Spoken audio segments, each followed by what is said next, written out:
So go to games, don't buy no food. That's ridiculous. He was literally world class. No, he was definitely world class. It's not even up for He debate. desperately needed sign players. At the right price, everyone's available. So Arsenal, we look like we've made a transfer deadline signing of Thomas Partey. I'm happy about that, to be honest. Like, Over the line yet? I think so. Like, He's having his medical. Not over the line yet. He's having a medical now. I think Yeah, that's yeah, the yeah. last thing I read. He's having in it London. It looks like it though. He took the first half of the medico in Madrid, and then he's come to basically do the second half and sign a contract here. And all reports are saying that it's basically done. Like, we know how much wages he's going to be on. It's a 4-year contract. Like everything. Like, it's basically done, isn't it? Like, obviously it's not done yet, but it's basically done. Yeah. Barring any sort of mad situation, it's basically done. And with him and Gabriel, I would say we've addressed our two main issues. Like, obviously a creative player would have been nice. I think what we'll see this season now, because obviously for whatever reason Arsenal don't have money, that's a whole conversation in itself. But like what we'll see now is we'll probably play Partey and Xhaka, and then probably push Ceballos a little bit further up. Not necessarily a 10, but just give him a bit more creative freedom. I think you'll do that though, because at the moment you're not, because that means you'd have to play 4 at the back. Yeah, we're not playing 4 at the back right now because we don't have any legs in midfield. Whereas now bringing in Thomas, like, this is why I was saying, I've had numerous debates with Arsenal fans over whether we should sign Thomas Partey or whether we should sign Hassam Aouar. I don't know why it was even a debate, because one of them is a great prospect, the other one is world class right now, and he's only 27. Like, it's not as if, I would understand if Thomas Partey was 30, but he's 27. Like, you still got like another good 4, maybe 5 good years in him. If you look at like typical DMs, I feel like Hassam Aouar would have massively improved our midfield, massively improved our team, but I feel as if Thomas Partey transforms our team. Hassam Aouar doesn't allow us to play. We could have potentially played 3 in the middle. We could have played Xhaka, Ceballos and Hassam Aouar further forward. But with Thomas Partey, you're guaranteed to do that. Do you know what I mean? He's got the legs to. The problem with Xhaka and Ceballos is neither of them are mobile. Xhaka is get the ball and spray it. Ceballos is get the ball and try and make a little intricate pass and all of that type of stuff. But none of it. Thomas Partey is get the ball and drive. That's what he does. He drives. We haven't had a player that drives of significance since Vieira days. We haven't had this in so long. Like, this is what we've missed in the middle of the park. A dynamic player. Obviously, we've had players like Diaby. We've had Lassana Diarra, we've had Ox, but all of these players have just either been injury prone or they haven't been good enough. Thomas Partey, he comes into our team as a ready world-class player. I'm talking like, I think he's world class. For me, 100%. Like, in terms of what he does, I don't know if there's anyone better in the world in terms of what he does. Like, so for me, it's he's the one that I always wanted out of the two, of Hassam Aouar or Partey. He's the one that I always wanted. But yeah, so I'm happy with that. I feel like we needed another centre back, because we've brought in Saliba, but there's talks of him potentially going out on loan. Like, unfortunately, he went through his mother passed away, and like from there, it's just kind of messed with his head a little bit. We've got Pablo Mari, who's actually now back in full training. And obviously we've brought in Gabriel. Gabriel, for me, like, he's been he's played 3 games this season. He's been man of the match in all of them. So like, it's a solid, right now it's a solid signing. And yeah, Thomas Partey, you know what you're gonna get. So like, I'm all right. Like, I'd probably mark the window very similar to Faz and say a 6, potentially a 7, but probably lean more towards a 6, just because I feel like there needs to be some sort of internal investigation in Arsenal as to why we don't have money. But You've cost up 45 million up front, so say that again. Well, you've had to pay 45 million up front. Mm-hmm. So like, you must have money there. Do you know what I mean? Like, because that's probably more actually leaving your bank account now than a lot of teams would have paid. Do you know what I mean? My problem is, when I look around what other clubs have done in smaller clubs than Arsenal who don't have the fan base that we have, that don't have the shirt sales that we have, that don't bring in the revenue that we do. Everton have spent 60, 70. Tottenham have spent 70. Aston Villa have spent like 50. Wolves have spent like 50. Leicester have spent like 60. There's no reason why Arsenal shouldn't be able to bring in Hassam Aouar and Thomas Partey. That's what I'm getting at. I think the problem with that, which I said will always be the problem, that with the Thomas Partey, if it has to be up front, you're then looking at playing so much money out front. So these teams that are paying 80 million are not paying 80 million this year. Do you know what I mean? Like, you might pay 20, 25 this year. That's like, because with this, but you getting Thomas Partey and Gabriel, and if you was to get Aouar, you still got to end up paying like 60 million, maybe or more right now. Bear in mind, Martinez we sold and we got the full 16 mil up front. So Gabriel, we only played something like, I think it was something like 7 million. That's an installment plan that we've got with Lille. Yeah. Hassam Aouar, we was negotiating an installment plan with Leon. Like, so it's not as if like, and we were negotiating that, but yet we couldn't get that over the line. Yeah. Do you know what I mean? And now, deadline day, because we've let go of Kolasinac for 9 million, we've let go of, we've taken Guendouzi's wages off of the thing's gonna finish. But everyone's available. I would say I would rate it maybe a 6. Why only a 6? If we, like I said, if we brought in a creative midfielder as well, then it would have been massive. But the problem with that is years and years of poor wages, really. We've got players like Kolasinac and Socrates on the best part of 100 grand a week. We've got players like Mesut Ozil on 350 a week and he's not playing. Do you know what I mean? Like that's that type of stuff, it cripples you. Like, so when you get, because we've just got Mkhitaryan off of our wage bill, he was on something like 130 or 140. And you got to think over the course of a month, we're talking like that's like 6-7 mil between these players, maybe more. Do you know what I mean? Like, because Ozil alone, 350, he's earning $1 million every 2 weeks. Do you know what I mean? So he's earning 2 million a month alone. So over that, 2.5. So like those sorts of things, that's what cripples us. But from next season, like I said, we've managed to get a couple of these players out now.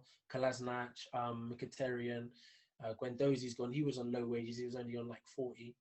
And then next year, Ozil's contract runs out. Mustafi's contract runs out. There's a couple of people whose contracts come to an end next season. So hopefully we'll start to see things change a little bit from that aspect. But yeah, I'm happy that we've addressed the defensive issues. I feel like now we've got a manager who's a bit more in sync with the fans. In the past, we've made massive attacking signings and not massive defensive signings. Do you know what I mean? So we might spend 72 mil on a Pepe, but only spend 8 mil on a David Luiz. Do you know what I mean? Or we might spend like 60 mil on an Aubameyang, but only spend a little bit, like however much it was for Socrates. I think it was like 10 mil or something for Socrates. Do you know what I mean? So like that type of stuff over the course of the season, it makes you top heavy. And I saw an analogy the other day, and I don't want to steal it. I won't make up that it's mine, but like it was very good. It was actually on Kopish. I was watching Kopish after you lot lost. He was saying basically, it's like you can't building a top heavy team is like, you know, like if you've got a table and the chair, the legs wobbly, right? If you've got a solid table, you'll put anything on top of there. You'll put your eat off of that table. You'll put your laptop on that table. You might put your child to rest on that table while you bend down and tie up your shoelace. But if you've got a wobbly table with a wobbly leg or anything like that, as soon as somebody comes, you're going to say, yo, don't put that on the table. You're not going to trust anything with that table because the foundation is wobbly. Mm-hmm. And that's what I feel like our defense had started to become wobbly. Whereas now, like I can see the type of signings that Arteta's making, I can clearly see the direction he's trying to take the team down. Every single signing that he's made is a ball-playing signing. Like whether it be Pablo Mari, who's the centre-back, who's a ball-playing centre-back, comfortable on the ball. Whether it be Gabriel, another, we've all seen that he's very comfortable on the ball. Like, he can play out from the back. He's not phased by having the ball at his feet. Thomas Partey now, again, we know that he's very comfortable on the ball, not phased by taking the ball under pressure and all of that type of stuff. We was linked with Hassan Aouar. Like, all of these types of signings, instead of, and I'm not trying to throw no shade at Chelsea, but it's like it seems a little bit like they're just plucking players out of the sky. Like, all of the players don't seem to be fitting the same philosophy. Like, if I look at who have they brought in? Say I look at Timo Werner, I don't feel as if Chilwell complements him. I don't know if they're going to be able to play well together. Do you know, like, and I look at some of the signings that Arsenal used to make. Like, we might bring in a Socrates, but yet we want to play out from the back. Emery should know that Socrates isn't a defender that is capable of doing that. Do you know what I mean? Whereas now I feel like Arteta, he has a clear direction he's trying to take the team down, and he's making signings accordingly to go with that. And are you happy that are you happy to say that the board are now backing Arteta and what he's doing now? Are you quite satisfied? Our board doesn't back anyone. We're a club that has to sell to buy. That's how we are. Like, our transfer money, it always comes from revenue that we've brought in. It's never Kroenke never says, here's 100 mil. No. I don't mean backing him in that sense. I mean, like, because obviously it's up to the club to sell their assets to make money to buy new players. But I'm saying, do you feel as though with the players that you're bringing in, that they've brought in for Arteta, or the number of players, do you feel that they're backing him in that sense? Okay, look, these are the types of players you want, and you've got Edu, who's your director of football. Do you feel that they have? Oh, sorry, I thought you meant like Kroenke, but you mean like our negotiators. Yeah, in terms of, like, do you think, well, or even just the whole club? Do you think that the club are backing his vision in terms of, okay, well, these are the, like, he's getting the signings that he wants, if that makes sense. He's not getting second-rate signings. For example, I use it as a quick example. Like, Oli would have wanted Sancho, but he's going to end up with Ahmed Traore and another 18-year-old. Like, do you feel that the targets that you're going for, the targets that you feel that Arteta and Edu want, do you feel that the club are delivering on that, is what I mean? Are they backing you in that sense? Right now, I would definitely have to say yes. In the past, like, Thomas Partey is not a new target of ours. Unai Emery wanted Thomas Partey 2 years ago. Do you know what I mean? His first signing he wanted was Thomas Partey. He got Lucas Torreira. Do you know what I mean? So, like, he also wanted another defender. I can't remember who the defender was, and he ended up getting Socrates. Like, yes. The answer to your question right now is yes, because our two main targets this window were Gabriel and Partey, and right now it's not confirmed yet, but it seems as if we've got both. Do you know what I mean? So yeah, and then obviously our next main target was Aouar, but like, financially we couldn't afford to get him. That's why I was. If he was asking me about the board like Kroenke, then the answer is no. But if you're asking me about the team that Arteta has around him that go out and scout players and try and negotiate and get the players in that he wants, then yes. But in terms of the board, 100% resounding no, that he's not getting backed. It's been far too much of a struggle. Like, and what frustrates me is, if this continues, because it's deadline day today, luckily it hasn't affected us too much. Like, we've lost to Liverpool away. Other than that, we've won every game we've played. Do you know what I mean? Like, and that's whether it's away to Leicester, away to Sheffield. No, not Sheffield United. Who did we play? It was at home to Sheffield United. Away to Fulham, away to Leicester, away to Liverpool in the Carabao Cup, home to West Ham, home to Sheffield United. We've won all these games. You know, like, so luckily, this waiting till deadline day hasn't affected us too much. Do you know what I mean? But like, this could have been completely different. We could have been going into this game with only 3 points on the board. We've lost a load of games, blah, blah, blah. And, you know, it's a completely different atmosphere. So, like, I don't want this to continue. I want it to be like, we get our business done. Like, you see, like how Chelsea got their business done from early? Done. Like, done, basically. Like, fair enough, they brought in a keeper the other day. But, like, they had made, like, 5 signings by then.